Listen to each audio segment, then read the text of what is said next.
But guys, we have a ton more Quake Live coming up. In fact, our next match is going to be ID versus Rox. And if you're raising your eyebrow about Rox, it was actually KGB who ended up not being able to make it in time for the Masters stuff. He is still playing in the Open, I believe. But for the Masters Cup, it's going to be Rox that we're going to be seeing a lot of. So, if you haven't seen Rox play before, or not much, then you're going to against ID. European player, so I'll be cheering him on. Yeah. I mean, over the past 24 hours, we've doubled our European player base, so... So, yes, we can do it. Hooray. 100% more chance, well, 200% No grudge from 2010, I'm sure. Yeah. But we're heading right back into the server here. We've got ID, we've got Rox. They've already started, actually, so... So we'll just 3 minutes early. But you know what? That's great. I mean, everything's been really tightly scheduled here, and I appreciate it. But here on the Blood Run, ZT on Rox is going to be stuck in that corner. We all know the way that's going to go. ID up 3-0 with 7 seconds left to play on Red Armor. Rox is going to be showing up for a fight that he really doesn't need to be at. Yeah, Rox looking like he's being dominated pretty badly at the moment. 5-0, and those last couple of frags were just effectively small kills, so not fun for Rox at all. Let's have a look at some of the stats here. ID, well, his rail aim is pretty impressive there, 62%. Now Rox is not Russian. He's not Russian, Swedish. Okay, good. So he has been able to practice GTN over the past month. Yeah. Yeah, I believe. Yeah, that was a problem for some of the community. Yeah, it'll be fine though. I think it's a great thing. But yeah, 5-0 here. We get to see ID, you know, outside of a capture the flag environment. As you can see that roof tag, you're gonna be seeing a lot of that tomorrow during the capture the flag. Would you say they're one of the favorites? If there are any other favorites, I would love to. No, Fleischer and KGB, they have a solid team. Yeah. So 5-0 up through to this centre ground. Rox rocket jumping up, does steal that red away, and he drops off a good rocket. And as he drops down and escapes, though, ID just showing him what's what with that railgun again. Let's switch round to Rox to have a watch of his play. Look at some of his stats. 37% rail, not quite as high.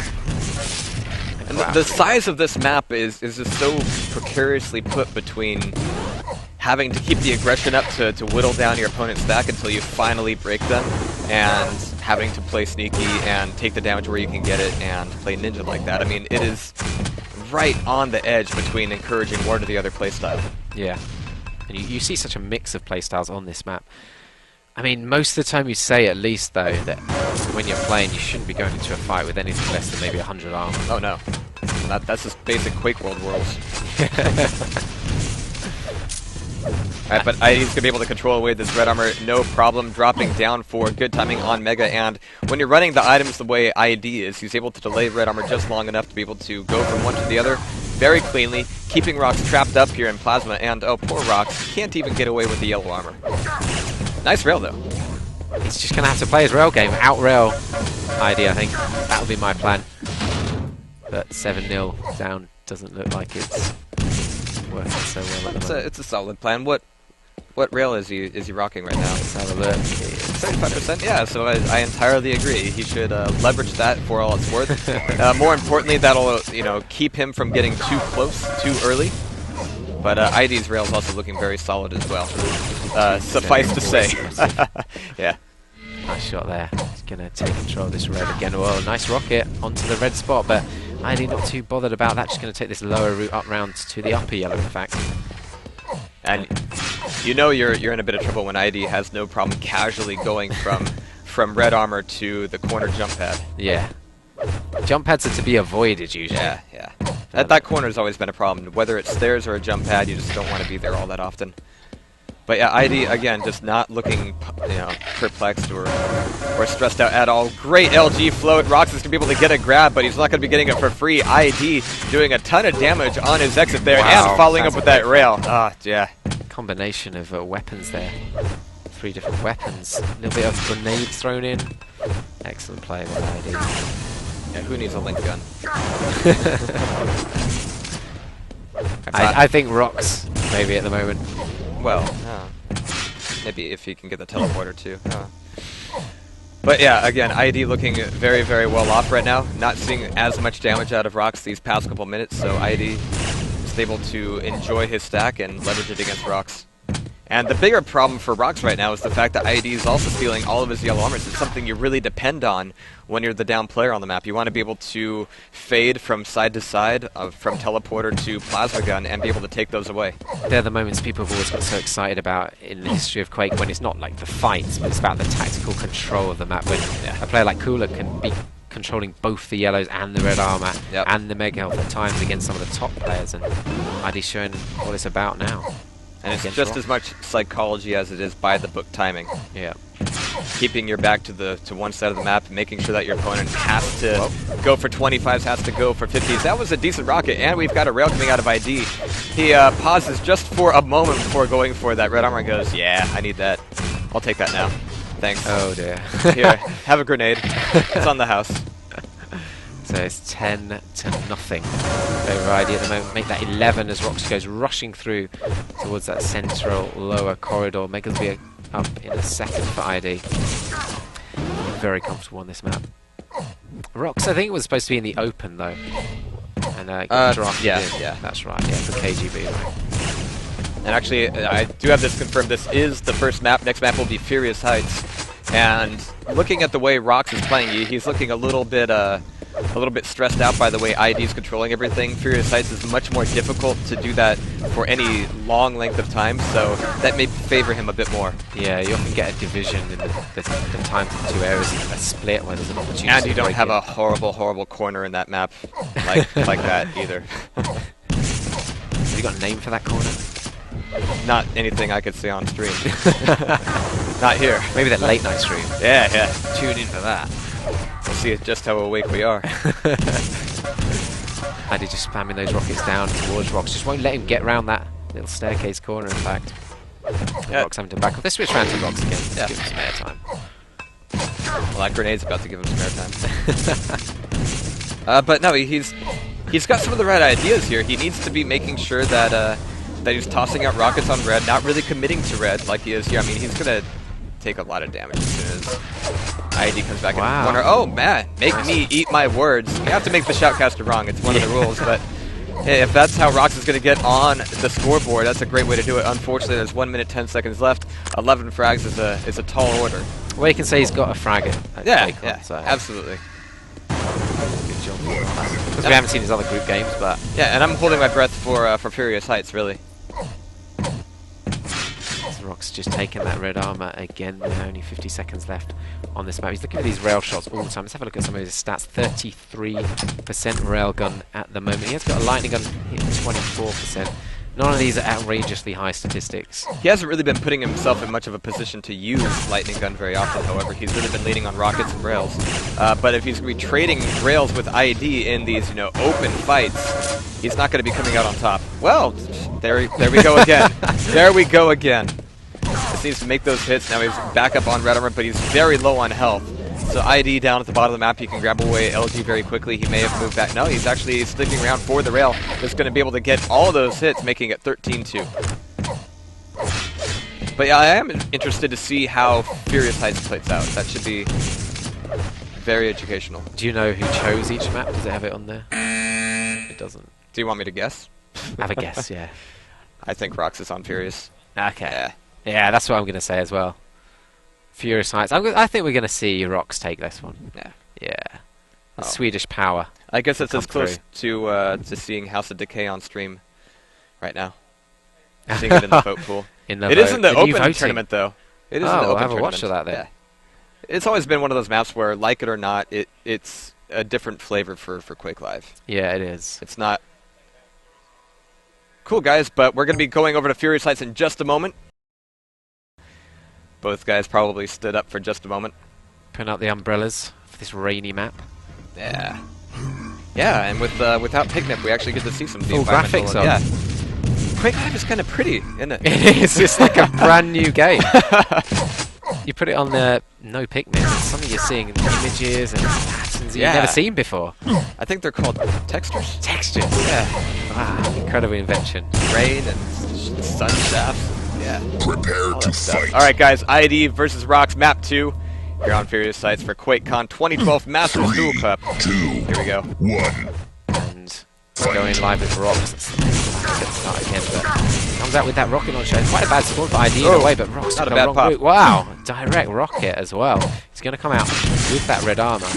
Let's actually switch around to ID, see what he's got. He's still got a fair chunk of that health. Going aggressive as Rocks lets him pick up Railgun here. Is Rocks still down below? Let's have a look back. Rocks has gone up to this mid level. Grab himself a lightning gun. He does have railgun to his name. Next major item will be that red armor. They should both know that as well. Yeah. It's a general rule on Mega and red armor maps, you know, depending on where you spawn, you're either going to get red or Mega most likely, but that second red is where you really need to be setting up your first fight. Seems like they both ignored it and went to fight over the Mega, interestingly. Looks like ID's going to get positioned. Though the Rocks hits a good couple of rails. He's just gone a bit early with that rail shot. Let's see if he tries to put out some damage on ID. Yellow armor almost ambushed out there by ID. Rocks is able to get out of there doing a little bit of LG tickle. Coming back in for Mega Room. It's going to be very early for this, but of course Yellow armor is going to be an important component here. Oh, the opportunity is open for the air Rocks. It's not going to happen. As he just down 3 seconds to go before the Mega though. ID's just standing on it. Oh, he just went through the teleport a little bit late, Rocks. He could have pushed through. He's going to go down though, dropping into that lightning gun. He just kind of ran out of ideas there with the items. Once he'd lost that initial Mega they went back for when maybe he could have split the red, he's kind of just chasing around ID, waiting for him to make the moves. Yeah, no matter what the Quake, it's never all that much fun jumping on somebody's shaft. ID coming back in, it's going to be equivalent timing on Mega and Red, and if Rocks wants to play this thing conservatively, he's going to see ID really bonesing for Mega health, and he would just fade back for Red and maintain that. But if ID gets both Mega and Red here, it's on Rocks. He has actually nullified that Mega by the rocket damage, and in fact, look how much damage he did. He did a Did that really job need there. to happen?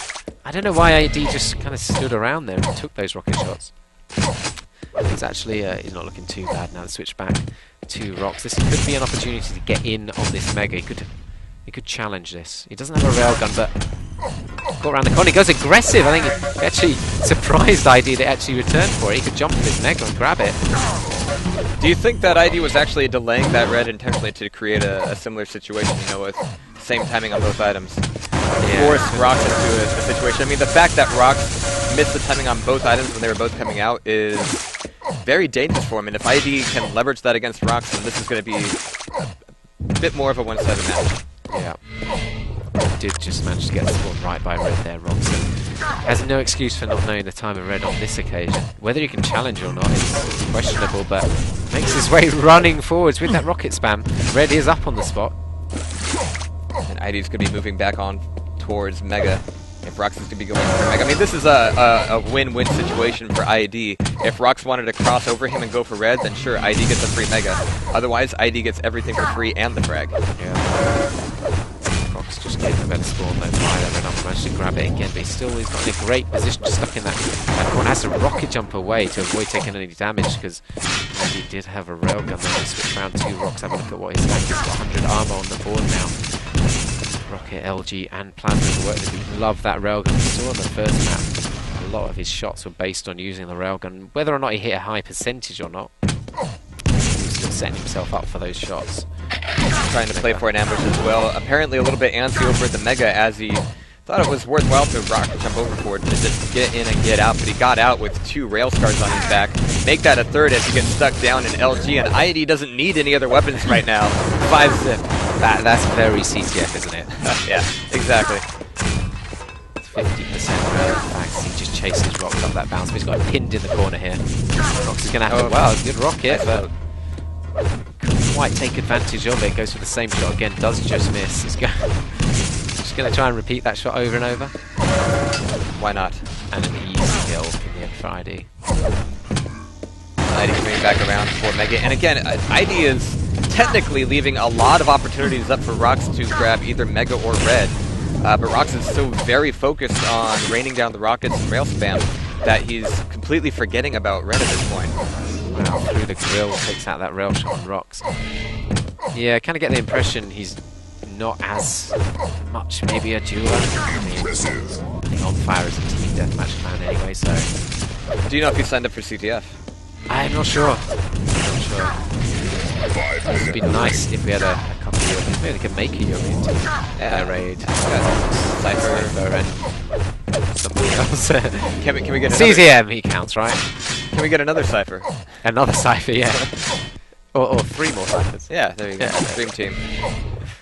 7-0 then, ID leads, and it's kind of more of the same from the first map, in fact. Rather. Random rocket. But yeah, I'm thinking I have to redact my previous comment about Furious Heights being a bit more on Rox's side of things, the way he was playing Blood Run. But here, he's wanting to bait, quote-unquote, every item. He's not, yeah. But so far that means letting ID get the item and then leave the room for free.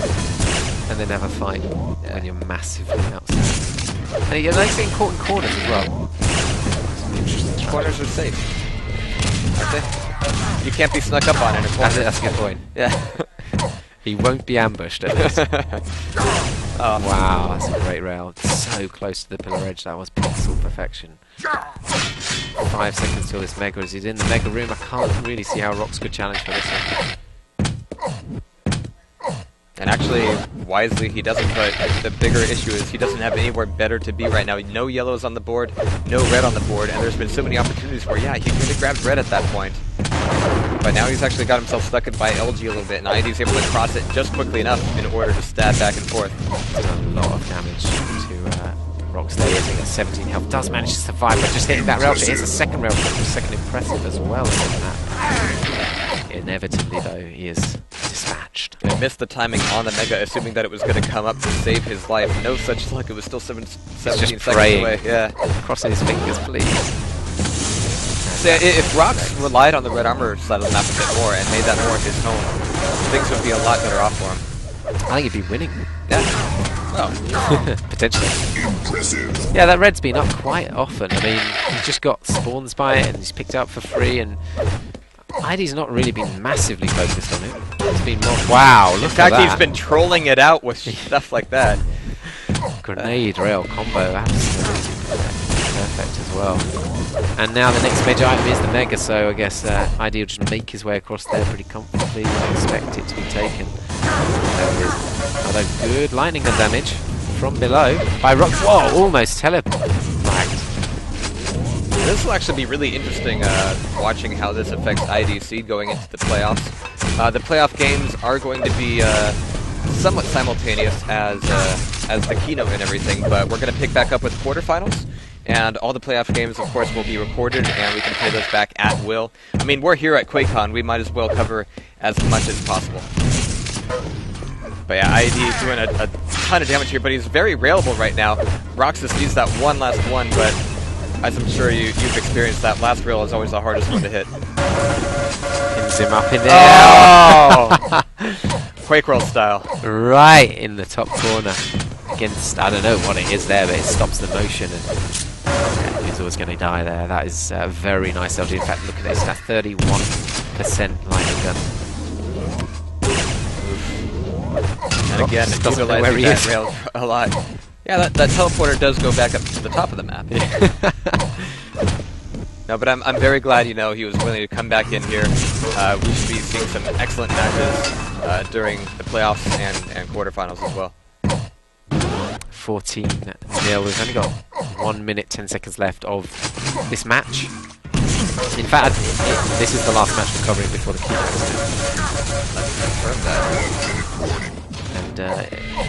And seen some impressive stuff from ID, even if Rox hasn't been the strongest of opposition. You can see some great shots, and look at this, that's a really nice attack actually by Rox. Very good LG pushing him back. Only hit 16% there, but it was a nice attack with that lightning gun. Waiting 5 seconds for this Megas could be dangerous.